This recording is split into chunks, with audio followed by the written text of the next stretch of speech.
In February 2012, we were also February. Now, without a single missile launched, hundreds of billions of dollars stopped moving. Russia's foreign currency reserves, built over years of oil exports and accumulated trade surpluses, were suddenly frozen. Central bank accounts held in Europe and North America went dark almost at once. And screens that once showed a constant flow of numbers fell still. Within days, the ruble collapsed, imports stalled, and companies discovered that contracts meant little when payments could no longer clear. This was not a cyber attack, and it was not a blockade enforced by ships or soldiers. It was the result of legal decisions, executive orders, and regulatory coordination. Yet its effect was as physical as any weapon.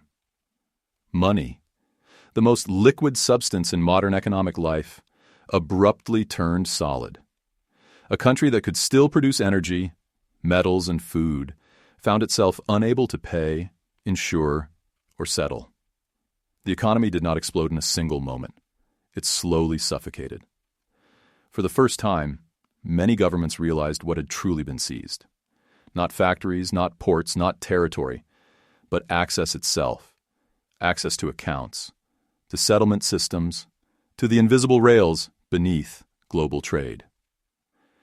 The punishment was not delivered by generals or admirals, but by clearing banks, compliance officers, and risk managers following rules embedded deep inside the financial system. And the shock did not stop in Moscow. Finance ministries in Asia, the Middle East, and Latin America watched carefully. If reserves could be immobilized this quickly, what did sovereignty mean in a world where money lived abroad, governed by foreign legal systems? This was the outcome everyone could see. But it was not the beginning of the story. The deeper question was how a single country acquired the power to do this at all, and why the rest of the world had already agreed to the system that made it possible. To understand why the United States chose this weapon, the story has to move away from the moment of impact and back into the anxiety that shaped it. After the Cold War, American power looked overwhelming, but it was also exhausted.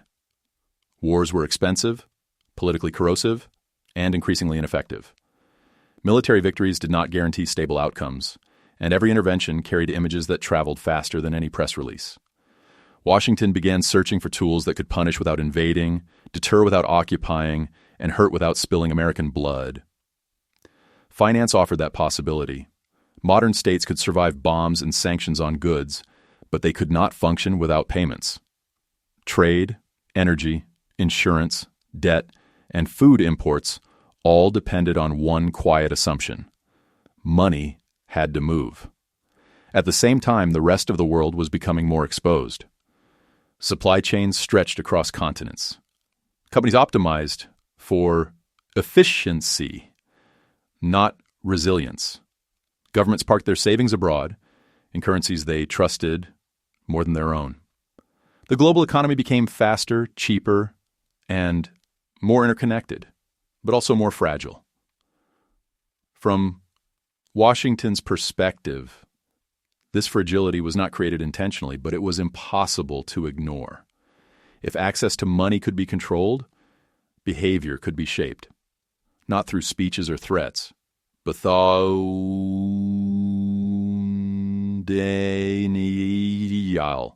no payment, no trade, no growth, political pressure from within.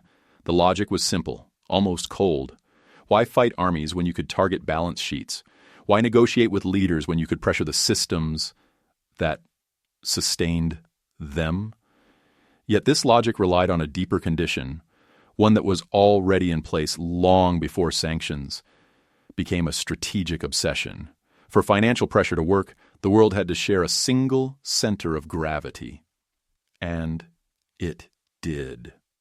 The next question, then, was not why the United States reached for this lever, but how that lever came to exist in the first place.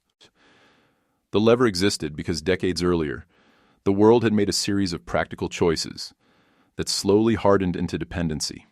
In 1944, at Bretton Woods, the dollar was not crowned king by force. It was chosen because the United States held the gold, the factories, and the stability everyone else lacked. The arrangement was simple. Currencies would anchor to the dollar, and the dollar would anchor to gold. Trust was the real currency.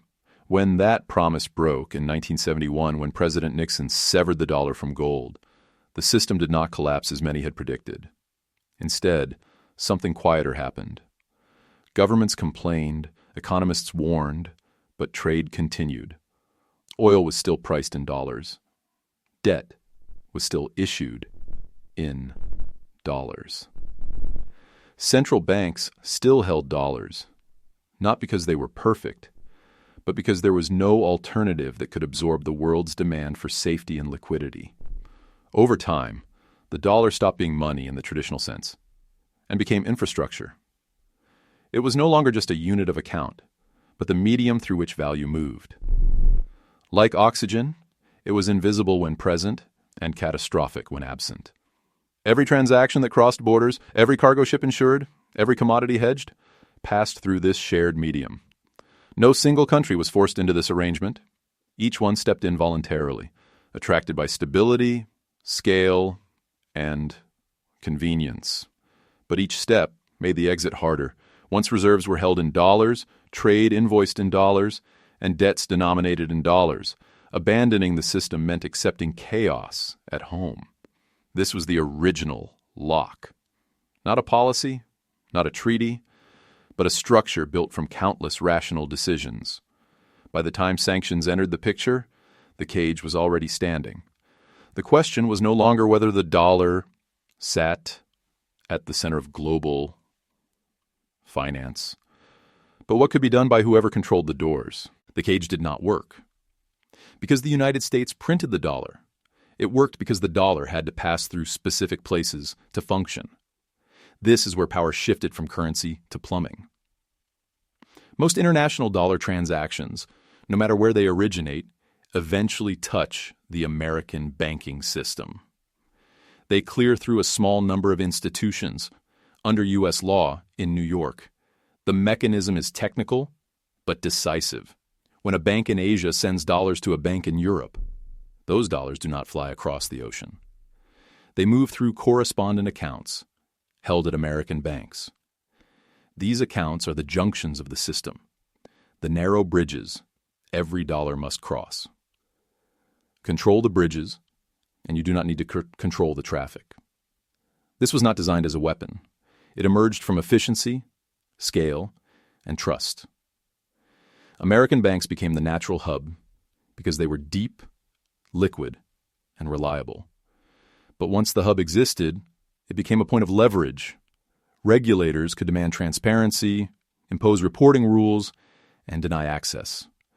Losing a correspondent account did not mean inconvenience. It meant isolation. Over time, compliance replaced diplomacy. Banks were required to know their customers, monitor transactions, and flag risk.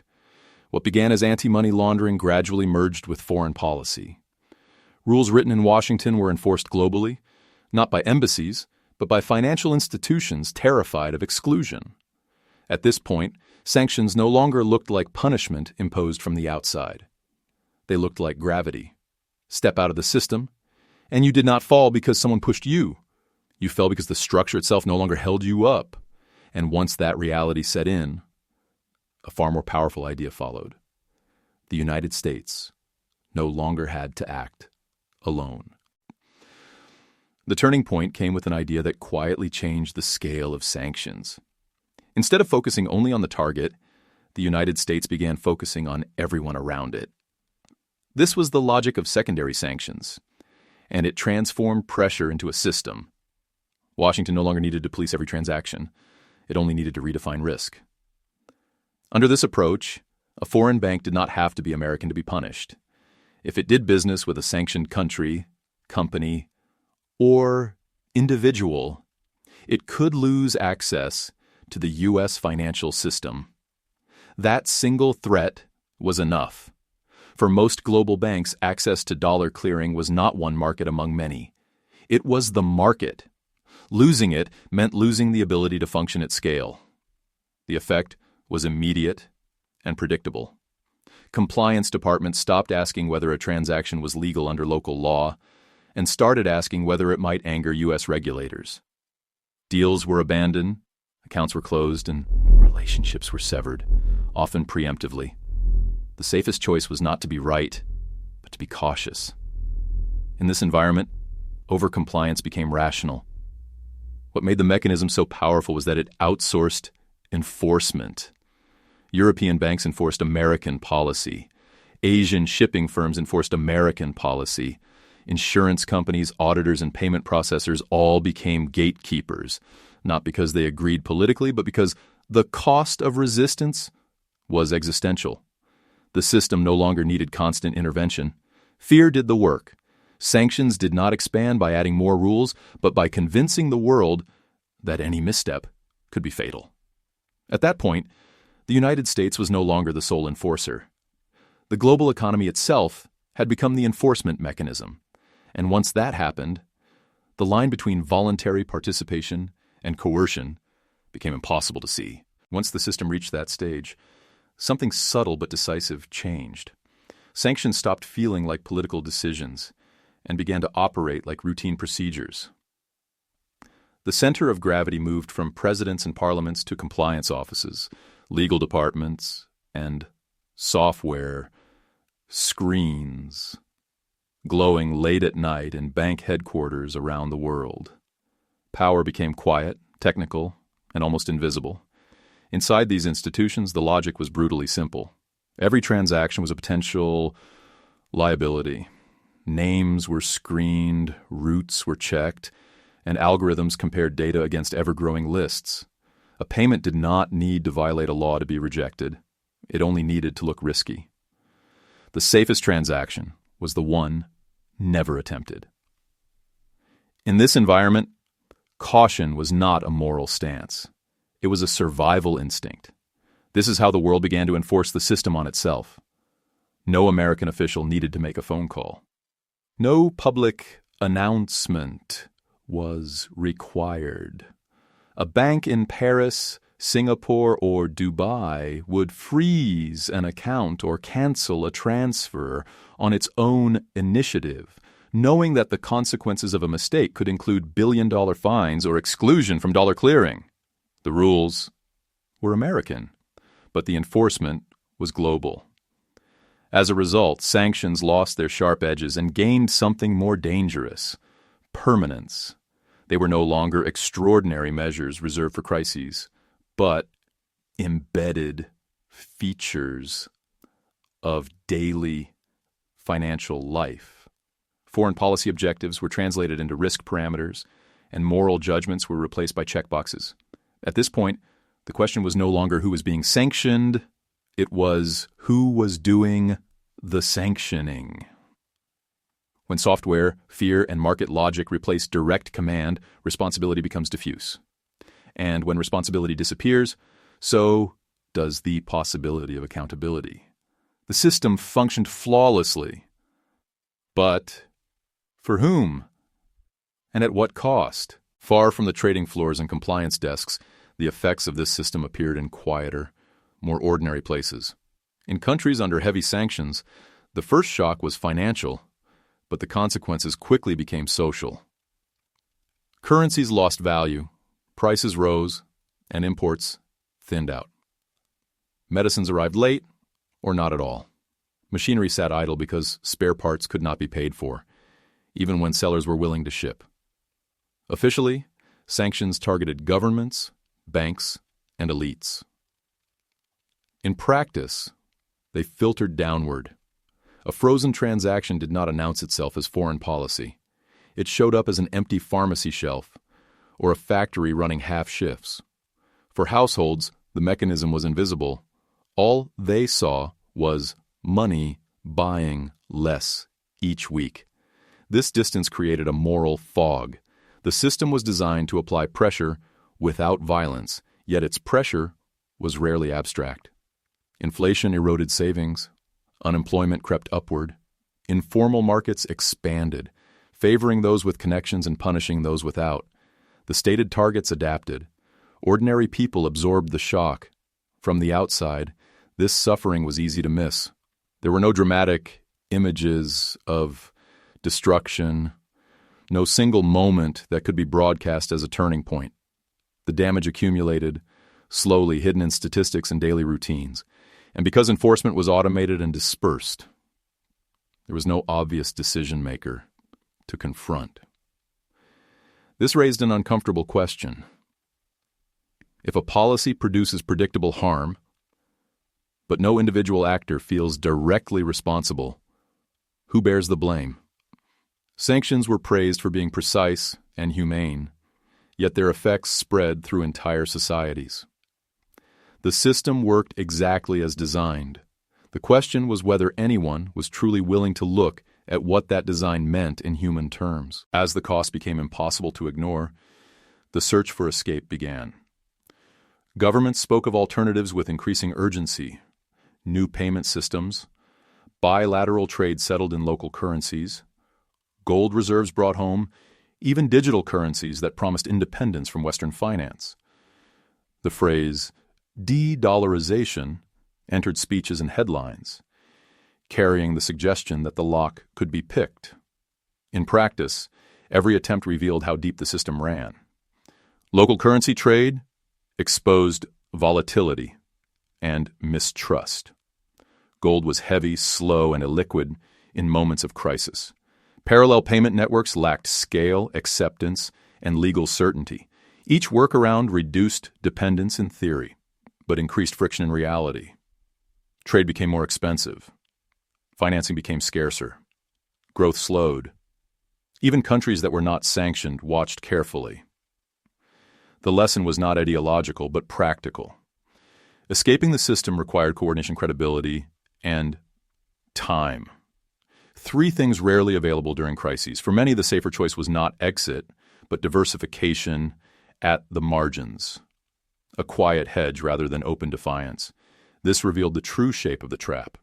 The system did not need to block every door. It only needed to make alternatives costly enough to discourage use.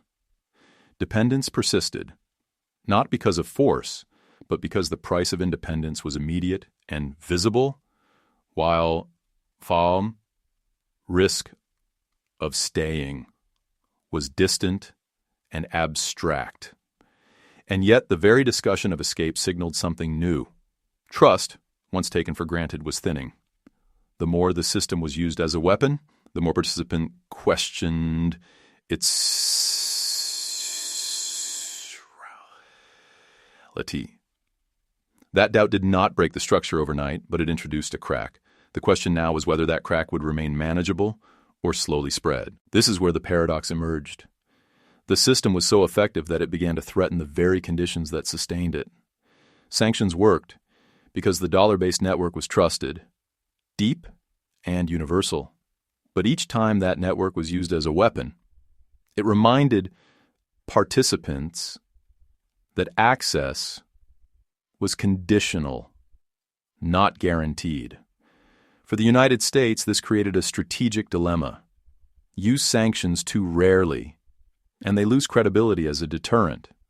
Use them too often, and they encourage others to build world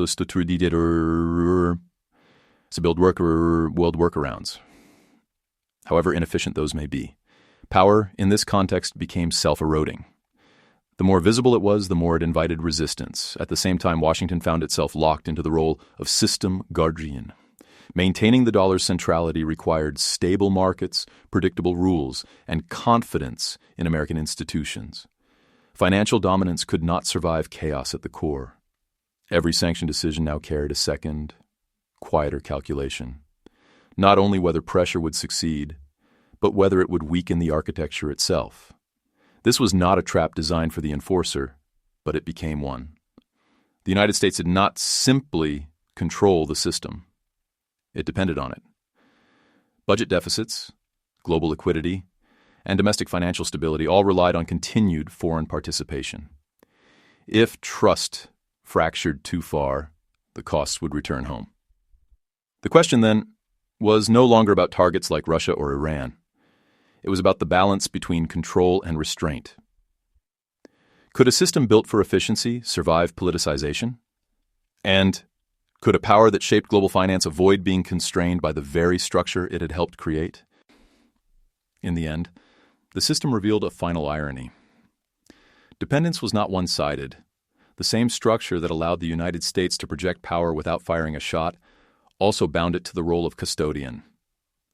The dollar system could not simply be turned off or reshaped at will because its strength depended on global belief that it was bigger than politics, even when politics clearly ran through it. Countries that remained inside the system did so not out of loyalty, but calculation. They accepted the risk of conditional access because the alternative looked worse. And yet, every sanction reminded them that the risk was real. Every frozen account, every blocked transaction, quietly rewrote the meaning of safety. Participation became a choice made daily, not a settled fact. This is what locked in truly meant. The targets of sanctions were trapped by their dependence on the system, but the architect was trapped by the need to preserve it. To weaken the system was to weaken American influence. To preserve it required restraint that power itself made difficult.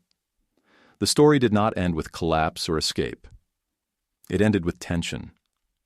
A global economy held together by efficiency, fear, and habit. Moving forward, not because it was trusted completely, but because no one could yet afford to leave.